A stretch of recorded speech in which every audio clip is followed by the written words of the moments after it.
So in this module, we are going to cover the general composition and quality criteria of fats and oils. So these are some of the definitions like lipids. These are the triesters of long chains of fatty acids with glycerol. Fats are the triesters of long chain of saturated fatty acids with glycerol. The example is wool fat. Then oils, these are the triesters of long chain of unsaturated fatty acids with glycerol. The example is olive oil. Fats and oils are able to saponify, but steroids they are not. Fatty acids, these are the long chain of carboxylic acid and are known as fatty acids. Saturated fatty acids actually contain single bonds between the carbon-carbon atoms and in side chain of carboxylic acid, for example stearic acid.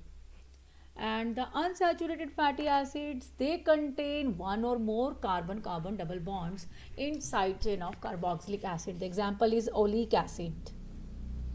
Then saponification is the fats or oils which are able to form salt or soap with alkali. That process is known as saponification. And the oxidative or hydrolytic product produces obnoxious odor and flavor in rancidification.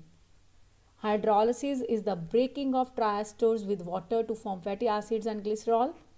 In hydrogenation, we add hydrogen to the oil in presence of reducing agents to form fats. And the Vexes are the esters of fatty acids with high molecular weight, monohydric alcohol. These are some of the functions of lipids or fats. They are the storage form of energy actually. They're the important dietary components because of having high energy values, and they also contain they're also important because of the presence of vitamins which are fat soluble and essential fatty acids contained in the fat of natural foods. And these are the structural components of biomembranes. The fats or lipids, they also serve as thermal insulators in the subcutaneous tissue and around certain organs. Their non-polar lipids act as electrical insulators, allowing rapid propagation of depolarization waves along myelinated nerves. They provide shape and contour to the body. They also act as metabolic regulators. And the combination of lipids and proteins, which is known as lipoproteins, is important cellular constituent because it occurs both in cell membrane and in mitochondria, and also serves as a means of transporting lipids in the blood. This is the biological importance of fatty acids as they are the building blocks of dietary fats. The human body stores such fats in the form of TGs. Fatty acids are also required for the formation of membrane lipids like phospholipids and glycolipids. They are required for the esterification of cholesterol to form cholesterol esters. They act as fuel molecules and are oxidized to produce energy. These are the major saturated fatty acids, and the sources of these saturated fatty acids are given in this table. Like butyric acid is from butter, caproic acid, caprylic acid, capric acid, palm oil is the source, lauric acid, plants of lauraceae, myristic acid, seeds, fat of maize, palmitic acid, plant fats, palm oil, peanut oil, stearic acid is from plants and animal fats.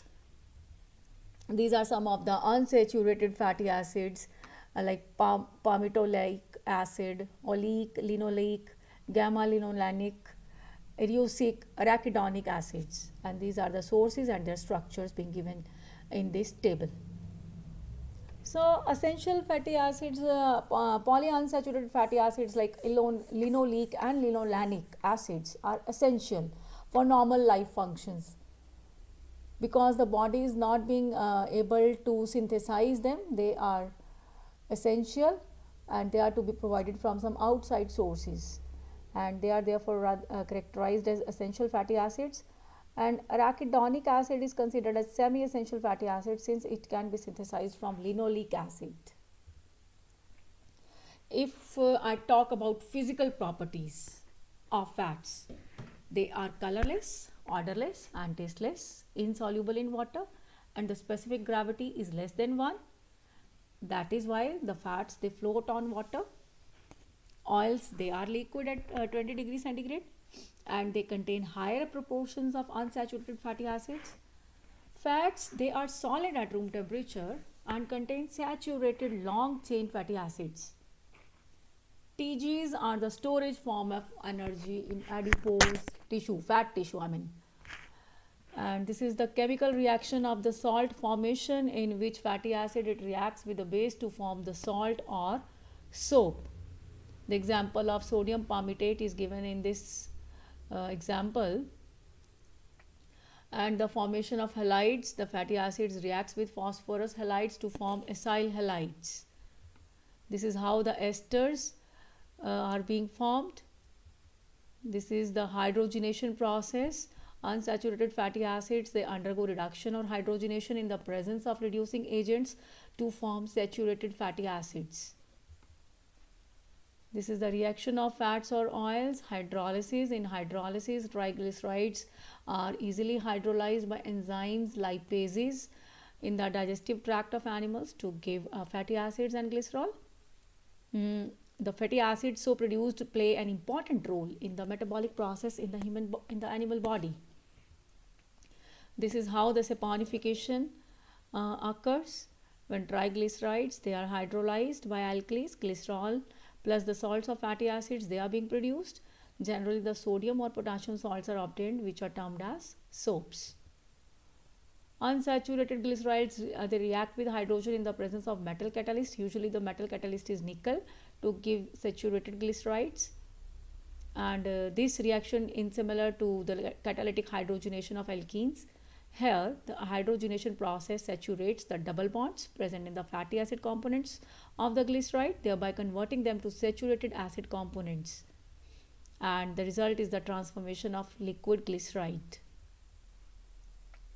This is the degree of unsaturation which is being determined by the halogenations, for example, the iodine value. If I talk about drying of oils, the methylene groups flanked by doubly bonded carbon atoms present in highly unsaturated glycerides are very reactive. Linseed oil, the most widely used drying oil, it contains about 63% of its fatty acid as linoleates. The CH group present in linoleic acid component of the unsaturated glyceride is readily attacked by oxygen of the air to form hydroperoxyl group at these sites. Rancidity term is actually applied when fat or oil it develops a disagreeable odor when left or exposed to warm moist air for some period of time. So the rancidity is by hydrolysis of the ester links and oxidation of double bonds of the triglycerides. The lower molecular weight acids that are produced are volatile and impart an offensive odor to fat or oil. This is the diagram which is representing the lipid peroxidation. These are some of the harmful effects of lipid peroxidation. It damages the cell membrane. Cardiovascular diseases can occur. Some joint diseases can result due to lipid peroxidation. Aging is one of the causes of lipid peroxidation, and it can also lead to cancer. So these are the ways by which we can prevent rancidity. Using some of the inert gases in packaging so that the inner products are not being exposed to air, using some antioxidants, refrigeration, storing in dark place, and vacuum packaging. These are some of the methods by which we can analyze the fats and oils. These are the tests.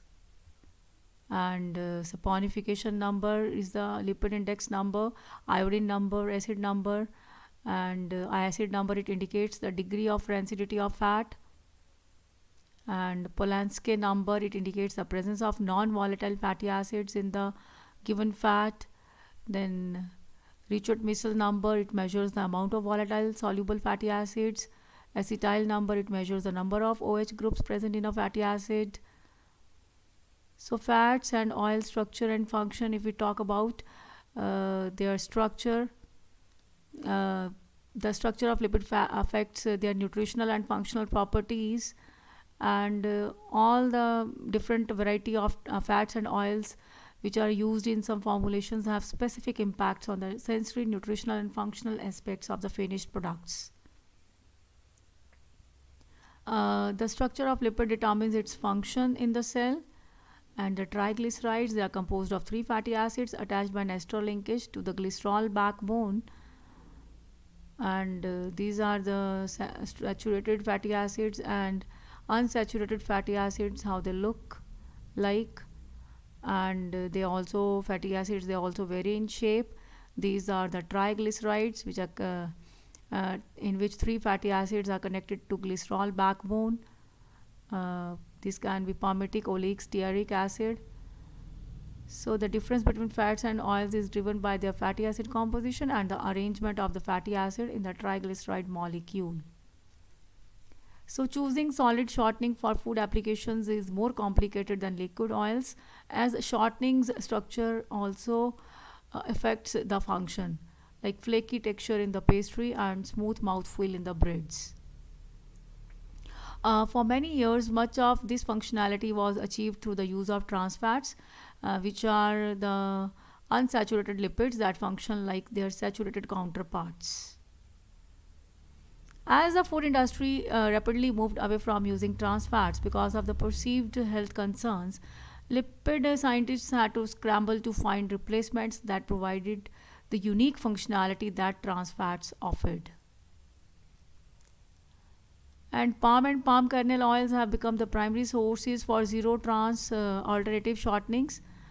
This is because they have a high degree of shorter chain saturated fatty acids with lower melting points that can be manipulated to provide crystalline structure with a range of melt profiles.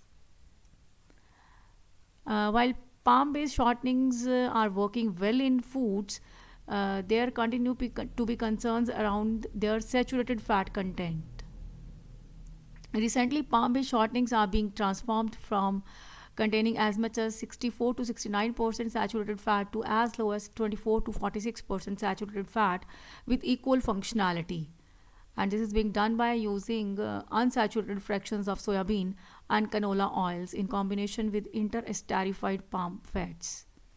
And oil palm is a unique crop as its fruits produces two distinct types of oils: crude palm oil from the mesocarp and crude palm kernel oil from the kernel.